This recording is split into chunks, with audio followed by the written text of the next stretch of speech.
E o Palmeiras, o único clube da Série A que ainda não contratou jogadores em 2023, está bem perto de fechar com o Andrei Santos. Vídeo de hoje do canal do Nicola passa todos os detalhes e fala também sobre o Corinthians, mais especificamente sobre o Yuri Alberto, o que acontece com o atacante que no ano passado deitava e rolava e depois de ser comprado por um caminhão de dinheiro não consegue mais jogar. Te atualizo sobre Arthur. O atacante que já foi desejado por Corinthians, Flamengo e Vasco da Gama soltou uma declaração importante sobre o seu futuro. Preciso te contar também sobre o Atlético Mineiro com enormes problemas financeiros às vésperas da estreia na pré-Libertadores. E Ayrton Lucas, lateral esquerdo do Flamengo, é pretendido por um gigante do futebol saudita. Para completar, tem as últimas do mercado, bastidores, finanças, SAF e muito mais. Antes, deixa eu só me apresentar, sou Jorge Nicola, jornalista esportivo, e a missão por aqui é deixar você por dentro das últimas do seu time do coração. Se curtiu o vídeo, deixa like e não se esquece de se inscrever apertando esse botãozinho vermelho de inscreva-se. Combinado? Bora contar que todo esse conteúdo é um oferecimento de 1xBet, a casa de apostas esportivas que não te abandona nunca. Nesse sábado começa a rodada do Campeonato Paulista, tem Internacional de Limeira e Água Santa, Ferroviária e Guarani. No domingo, destaque para o clássico entre Santos e Portuguesa, Vitória do Peixe paga R$ 1,60. Tem também Corinthians e Mirassol, a vitória do Timão em casa, pagando R$ 1,36. A rodada tem ainda o São Bento contra o São Paulo e o Palmeiras contra o Red Bull Bragantino. Você já pode fazer sua aposta clicando no link que está no comentário fixo. Esquece de fazer seu cadastro e na hora H do depósito use o código Nicola para ter direito a 100% de bônus. Combinado? Bora começar o vídeo com o tradicional giro de notícias. Tem muita informação para dar, então já quero começar contando para vocês a respeito do São Paulo. Rogério Ceni deu 2 dias de folga aos seus atletas depois da goleada por 5-1 contra a Inter de Limeira. Foi uma das poucas concessões que o Ceni fez desde o início da temporada. A reapresentação está marcada para esse sábado, quando o São Paulo inicia a preparação para o confronto contra o São Bento, jogo fora de casa em que o tricolor deve poupar jogadores. Preciso te contar sobre o Internacional, primeiro para contar que vazou imagem da camisa nova, toda vermelha, com nenhum detalhe em branco ou de outra cor. Ficou bonita. Espero que você também goste. Quero contar também sobre Luiz Adriano, que assinou um pré-contrato com o Inter, deve se apresentar a partir de julho. Ele pertence ao Antalyaspor da Turquia até junho. O Inter ainda vai tentar o convencimento do time turco para que ele possa ser liberado antes. Senão, o centroavante, que já foi revelado no próprio Inter, voltará para sua casa na metade do ano. Bora falar também sobre Jajá, atacante do Atlético Paranaense, que outro dia se envolveu em confusão. Ele se recusou a entrar nos minutos finais de um jogo do Atlético Paranaense. O Furacão decidiu emprestá-lo. Vai jogar no Torpedo Moscou, que é o lanterna do campeonato russo. Antes de se mudar, tinha 4 partidas, 1 gol e 1 assistência no Campeonato Paranaense. Fechando o giro de notícias, contar que o Cuiabá encaminhou a contratação do atacante Wellington Silva, ex-Fluminense, Arsenal, entre outros. Estava desempregado desde o fim da temporada passada, quando deixou o Gamba Osaka.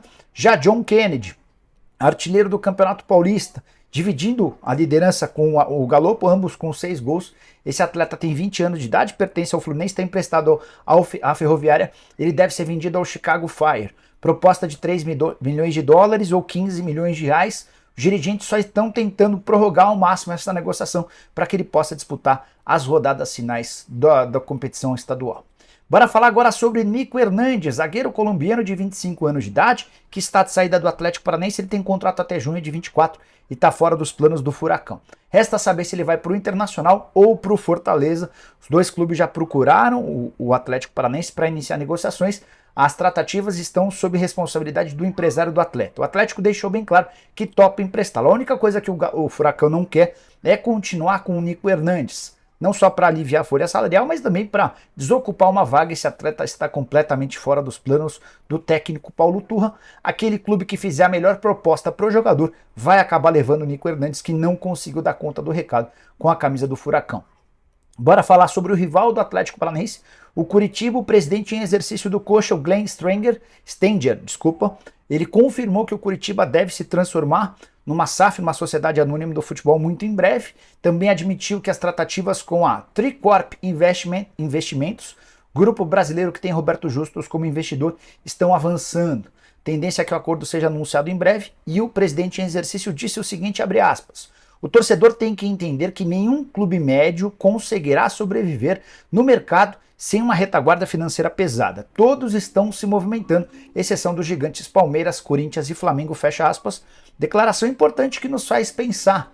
Será que é assim mesmo? Se você não tiver uma SAF por trás, não vai dar para competir com os Corinthians, com o Flamengo e com o Palmeiras? O que você pensa sobre o assunto? Use o espaço para comentários para deixar sua opinião, beleza? Bora falar agora sobre Andrei Santos, a grande bomba da sexta-feira. No início da tarde, o Lucas Pedrosa trouxe a informação de que o atleta havia tido seu visto de trabalho negado na Inglaterra. A Premier League não concedeu o direito dele jogar por lá. Diante disso, o Chelsea aceitou que os seus empresários o negociassem por empréstimo com um clube brasileiro. As negociações estão super avançadas e o Andrei Santos está a caminho do Palmeiras. O negócio deve ser anunciado em breve. O atleta é esperado entre domingo e segunda-feira em São Paulo para a realização dos exames médicos e assinatura de um contrato de empréstimo até dezembro. A única exigência que o Palmeiras fez foi de que o atleta pudesse ficar até o fim do ano, embora o Chelsea tenha concordado com essa cláusula, abrindo uma possibilidade de exceção. Caso exista uma grande necessidade de repatriá-lo na metade do ano, o Palmeiras precisaria conceder o atleta. Isso já foi conversado, isso já foi resolvido e o Andrei será o primeiro reforço do Palmeiras para a temporada de 2023, um grande nome. O Palmeiras, que é o único da Série A que ainda não contratou jogadores, deixou para fazer a contratação do principal jogador do mercado, atleta que foi para o Chelsea por 12 milhões e meio de euros, uma pechincha, recentemente à frente da seleção brasileira sub-20.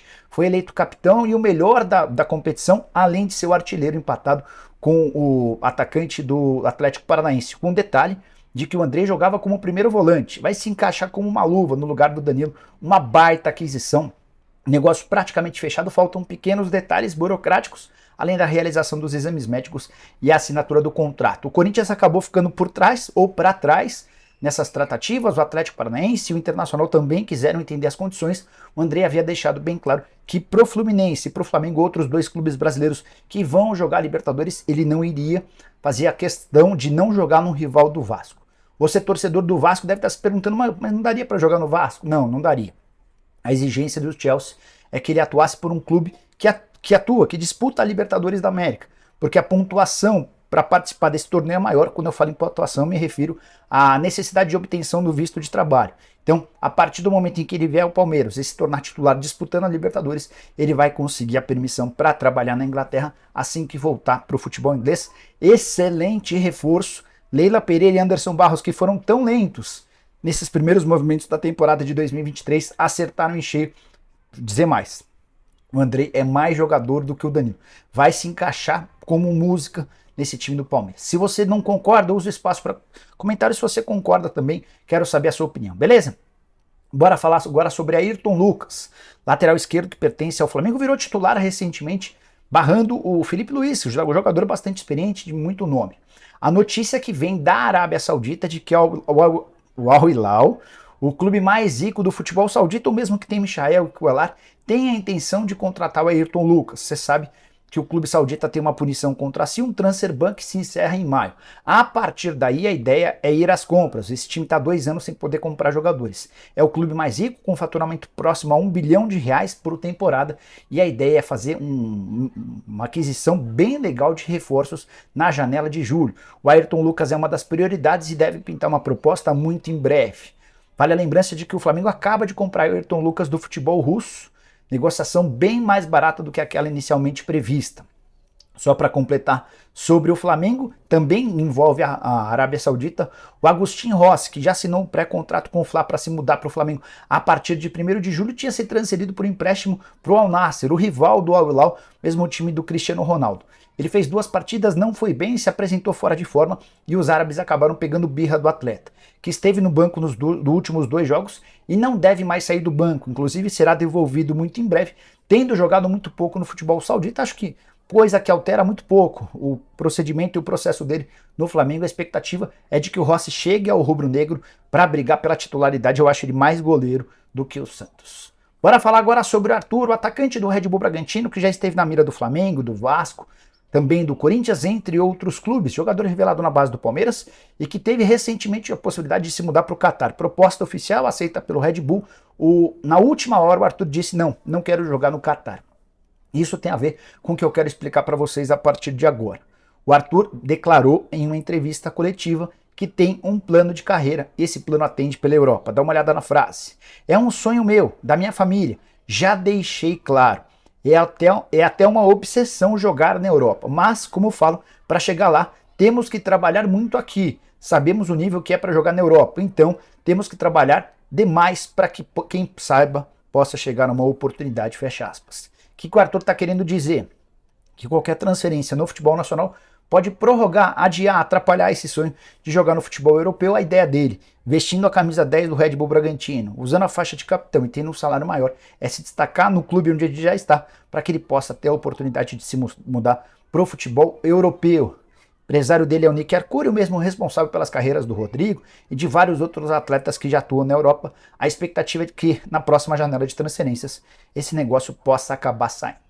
Bora falar agora sobre o Atlético Mineiro com muitos problemas financeiros às vésperas da estreia na pré-Libertadores. Tem jogo já na próxima semana, terça-feira, na Venezuela. Saravia e Lemos acabam de ser anunciados. Saravia é lateral direito, argentino, chega até a metade da temporada, contrato prorrogável até dezembro. O Lemos, zagueiro uruguaio, também chega de graça, contrato até dezembro, prorrogável até junho de 2025. O que chama atenção é que são mais 2 reforços, apesar de custo zero, que terão um salário relativamente alto, e eles chegam em meio a 2 meses ou quase 2 meses de direitos de imagem atrasados. Esses 2 meses serão completados no próximo dia 20 e também com atrasos no pagamento, por exemplo, do 13º. Já estamos para mais da metade do mês de fevereiro e o 13º referente ao ano passado não foi quitado. O Atlético se apressa e tenta, junto a investidores, uma grana para fazer quitação de parte desses vencimentos atrasados antes do confronto de estreia na pré-Libertadores, jogo fundamental para as pretensões do Galo no restante da temporada. Quero fechar o vídeo para falar sobre Yuri Alberto, a maior aquisição da história do Corinthians. O Timão nem precisou gastar dinheiro, mas envolveu vários jogadores valiosos, como o Robert Renan, que teve seus 55% dos direitos econômicos repassados para o Zenit. O Corinthians também mandou tudo que tinha do Duqueiroz e ainda prometeu repassar um percentual do Mantuan, do Ivan e a preferência da venda do Pedrinho. Esse pacote todo para ter o Yuri Alberto, que havia feito uma temporada passada muito boa, mas desde que foi contratado, coincidência ou não, o futebol do Yuri desapareceu. Na atual temporada são 6 jogos, só 1 gol e 2 assistências. Para piorar, esse gol foi logo na partida de estreia contra o Água Santa. Ele passou em branco contra a Inter de Limeira, contra o Guarani, contra o São Paulo, Portuguesa e Palmeiras. Pior de tudo isso, nem tem jogado bem e tem tido poucas oportunidades de gol. E aí também é legal a gente explicar que com a mudança no comando técnico, as chances rarearam para o Yuri Alberto porque o Fernando Lázaro adaptou, mudou o esquema. Hoje a gente vê o Yuri Alberto muito menos à vontade do que o Roger Guedes. Roger jogando bem, crescendo de produção, e o Yuri parecendo penar, parecendo ter dificuldades.